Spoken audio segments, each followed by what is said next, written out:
What are your thoughts on this momentous occasion? I have no strong feelings one way or the other.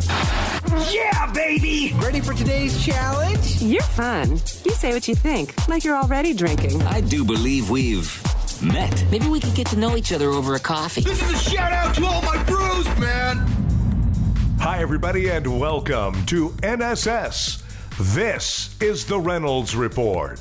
The Duke and Duchess of Sussex will spend their honeymoon in Canada. There's some confusion over where the couple will actually stay. Reports are Harry and Meghan will travel to the Fairmont Jasper Park Lodge in Alberta for their first getaway as a married couple. However, a spokesperson for the lodge says, "No, we don't have any Duke or Duchess registered here at all." The lodge they're now rumored to be staying at is the 6,000 square foot Outlook Cabin, which has previously hosted the Queen and Prince Philip in 2005, as well as the Queen Mother, who visited in 1939 with King George VI.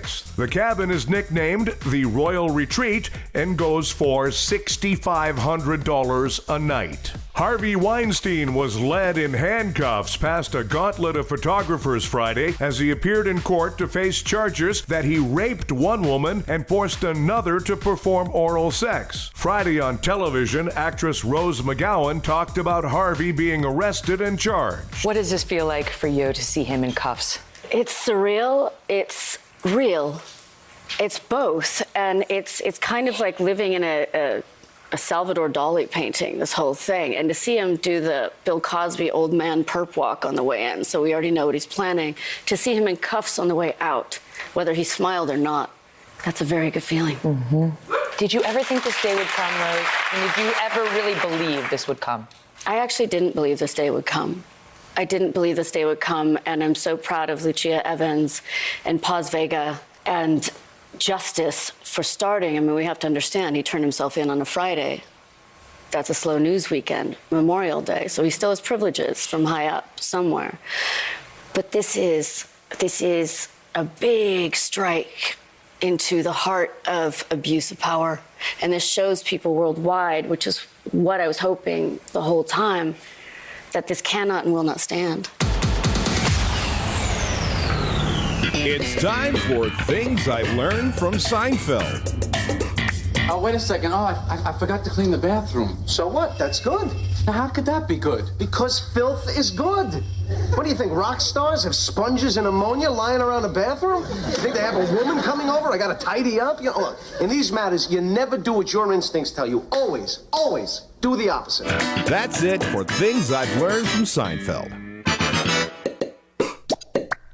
Well, Memorial Day was yesterday. You know, the day when Americans honor their military heroes by drinking their weight in Bud Light. In an interview on Fox and Friends, President Trump said that NFL players who kneel for the anthem shouldn't be playing. Actually, no one should be, said concussion doctors. Meanwhile, Trump is taking huge heat and criticism over his Memorial Day tweets. Tweeted the Prez, "I'm so sick of hearing about military heroes while not one person has complimented me on my new bronzer." At the White House, Melania Trump has not been seen in over 2 weeks. Melania has vanished like she was a Houston Rockets three-point shot. Chelsea Clinton threw shade on Trump, saying he degrades what it means to be an American. Clinton added, "Sure, my dad got a blowjob while literally in office, but he did it so much cooler." The FBI is warning that Russian hackers have infected the Wi-Fi routers of hundreds of thousands of ordinary American citizens. To correct the problem, the agency says to turn the router off and then back on again. I wonder if they could get a technician to walk them through those steps. Also in the news, 8,000 Starbucks are closing today so they can teach their adult employees how not to be assholes. When a Catholic high school in Kentucky banned the valedictorian from giving his highly political graduation speech, he stationed himself outside the venue and gave the speech using a megaphone. If you're not familiar with a megaphone, it's the 1960s version of the internet. That crazy video going around of the young man in Paris who climbs the outside outside of a building to save a child who's dangling from a balcony. The man's a hero. In response, the president of France has granted him full citizenship, and even better, he's received a full-time job offer from the Avengers. Kobe Bryant tweeted that there's no need for fans of Michael Jordan and LeBron James to tear down the other player. Instead, they should appreciate each person's special gift. Wow, what's the world coming to when Kobe is the voice of reason? Time for Nobody Gives a F***. Disney World announced that they're finally serving alcohol at every restaurant in the Magic Kingdom. Parents will say, wow, these giant teacups are spinning too fast. And the kids will be like, Dad, we're not even on the ride yet. Hey, Mouseville, nobody gives a f***.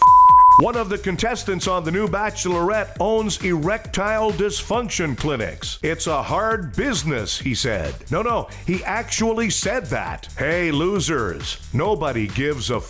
The new Star Wars movie Solo continues to disappoint at the box office. In fact, Star Wars fans are so upset, they're calling their mothers to pick them up early. Hey, Wookiees, nobody gives a f***.